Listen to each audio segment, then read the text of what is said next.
माधोपुर नामक एक गांव में विवेक नाम का एक 25 साल का लड़का रहा करता था, जो गांव के सेठ के ढाबे पर खाना बनाने का काम करता था। अरे जल्दी जल्दी हाथ चला विवेक, बाहर ग्राहक कब से इंतजार में बैठे हैं। आज मैं पालक पनीर की खास रेसिपी बना रहा हूँ सेठ जी। देखना, जो एक बार खाएगा वो अपनी उंगलियां चाटता रह जाएगा। अरे उंगलियां चाटने की बात बाद में करना, पहले जाकर उन्हें भोजन देकर आओ भाई। बस 5 मिनट सेठ जी, मैं अभी सबको भोजन लगाता हूँ। कुछ देर बाद विवेक ने सबको भोजन लगाया। विवेक के हाथ का बना हुआ पालक पनीर सबको बहुत पसंद आया।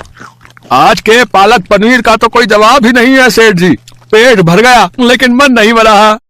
अब मैं क्या करूं भाई, मेरे ढाबे पर खाना ही इतना अच्छा बनता है कि लोगों का पेट तो भर जाता है लेकिन मन नहीं भरता। मेरी पत्नी इतना अच्छा खाना जो बनाती है। अरे क्यों झूठ बोल रहे हो सेठ, सारा गांव जानता है भोजन तो विवेक बनाता है, उसकी तारीफ करने से आखिर आपको कैसी शर्म। देखा भाग्यवान, सब उस विवेक की तारीफ करते हैं। मैंने कितनी बार तुमसे कहा है कि तुम भी उसके साथ रसोई में हाथ बटा लिया करो। एक बार में मुझसे एक ही काम हो सकता है, मैं पैसे गिन सकती हूँ। अरे मूर्ख, कल को अगर विवेक काम छोड़कर चला गया ना तो क्या होगा। लोगों को तो उसके हाथ का स्वाद लग गया है, इसलिए मैं सबको बताता हूँ कि यह खाना उसने नहीं बल्कि तुमने बनाया है, लेकिन तुम तो मेरी बात समझती नहीं। ये बात तो आपने ठीक की, अब कल से मैं उसके बगल में कुर्सी लगाकर बैठूंगी। अगले दिन से सेठानी विवेक के बगल में ही कुर्सी लगाकर बैठने लगी। फिर सेठ ने सब गांव वालों को ये यकीन दिला दिया कि भोजन विवेक नहीं बल्कि उसकी पत्नी बनाती है। ऐसे ही कुछ दिन बीतते हैं। एक रोज विवेक ढाबे पर जाने के लिए निकल ही रहा था कि तभी सेठ जी उसके घर पर आ जाते हैं। सेठ जी आप, मैं तो ढाबे पर आने ही वाला था। वही मैं तुम्हें बताने आया हूँ कि आज के बाद ढाबे पर काम करने की कोई जरूरत नहीं है। ये कैसी बातें कर रहे हैं आप सेठ जी? जहां तक मुझे पता है मैंने पूरी मेहनत से आपके ढाबे पर काम किया है और ना ही कभी आपको शिकायत का मौका दिया। तुम्हारी वजह से मेरा ढाबा बदनाम हो रहा है। ये आप कैसी बातें कर रहे हैं सेठ जी? जब से मैंने आपके ढाबे पर काम करना शुरू किया है आपका ढाबा अच्छा खासा चलने लगा है। हाँ, लेकिन अगर मैंने तुझे कुछ दिन और ढाबे पर काम करने दिया तो मेरे ढाबे का नाम रोशनदा ढाबा की जगह विवेक दा ढाबा हो जाता, इसलिए मैं अभी तुझे काम से निकालता हूँ। ऐसा मत कहिए सेठ जी, मैं अनाथ हूँ, बड़ी मुश्किल से अपना पेट पालता हूँ और मुझे तो खाना बनाने के अलावा और कोई काम भी नहीं आता। नहीं आता तो वो तुम्हारी समस्या है, मेरी थोड़ी। और हाँ, एक बात कान खोलकर सुन ले, आज के बाद अगर ढाबे के आसपास भी दिखे ना तो धक्के मारकर बाहर फेंकवा दूंगा। बेचारा विवेक बेरोजगार हो गया। कुछ दिन घर पर रहने के बाद उसे एक विचार आया और वो सीधा गांव के मुखिया के पास पहुंच गया मदद के लिए। मुखिया जी, मैं अपना गांव छोड़कर नहीं जाना चाहता और यहीं रहकर अपना ढाबा खोलना चाहता हूँ। मैं अनाथ हूँ सेठ जी, मेरी मदद कीजिए, मुझे कुछ पैसे ढाबा खोलने के लिए दे दीजिए। अच्छा ठीक है, तुम एक काम करो, जो मेरी जमीन बंजर पड़ी है ना वहीं पर अपना ढाबा खोल लो और ये कुछ पैसे ये लो, इससे ढाबा बना लो, ठीक है। विवेक खुशी खुशी घर लौट आता है। कुछ ही दिन में उसका ढाबा बनकर तैयार हो गया और उसमें लोगों की भीड़ लगनी शुरू हो गई। अब सेठ जी का ढाबा खाली रहने लगा। ये बात सेठ जी को अच्छी नहीं लगी।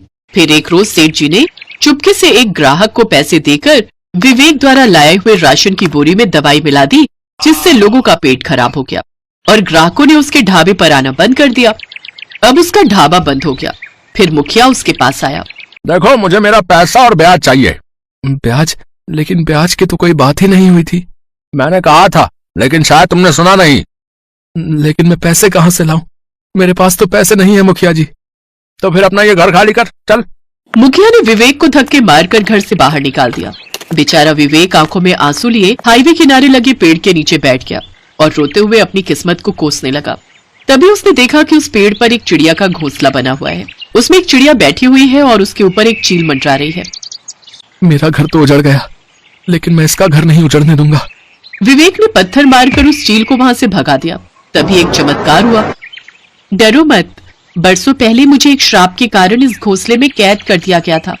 अगर तुम उस चील को नहीं भगाते तो वो मुझे मार देती। लेकिन अब तुम अपने असली रूप में कैसे आ गई? मुझसे कहा गया था कि जब भी कोई मुसीबत का मारा हुआ सच्चा युवक तुम्हारी मदद करेगा तो मैं इस श्राप से मुक्त हो जाऊंगी। अब देखो, मैं श्राप मुक्त हो गई। तुमने मेरी मदद की है, इसलिए मैं भी तुम्हारी मदद करूंगी। अपनी जादुई शक्ति से मैंने सब देख लिया है जो तुम्हारे साथ हुआ है। तुमने जिस घोंसले को टूटने से बचाया है, आज से वही घोंसला तुम्हारा घर होगा और उस घोंसले में तुम्हारा खुद का बना हुआ जादुई घोंसला ढाबा होगा। इतना कहकर वो सुंदर लड़की ने अपना हाथ घुमाया और देखते ही देखते वो छोटा सा घोंसला एक बड़े से घोंसले ढाबा में परिवर्तित हो गया। ये जादुई घोंसला ढाबा आज से तुम्हारा है और तुम्हें यहाँ से कोई नहीं निकाल सकता। जब भी तुम्हें यहाँ से कोई निकालने की कोशिश करेगा तो वो खुद ही बड़ी मुसीबत में पड़ जाएगा। कुछ देर बाद एक बड़ी सी कार आकर उसके ढाबे के सामने रुकी। ये कैसा ढाबा है भाई? ऐसा तो मैंने कहीं नहीं देखा।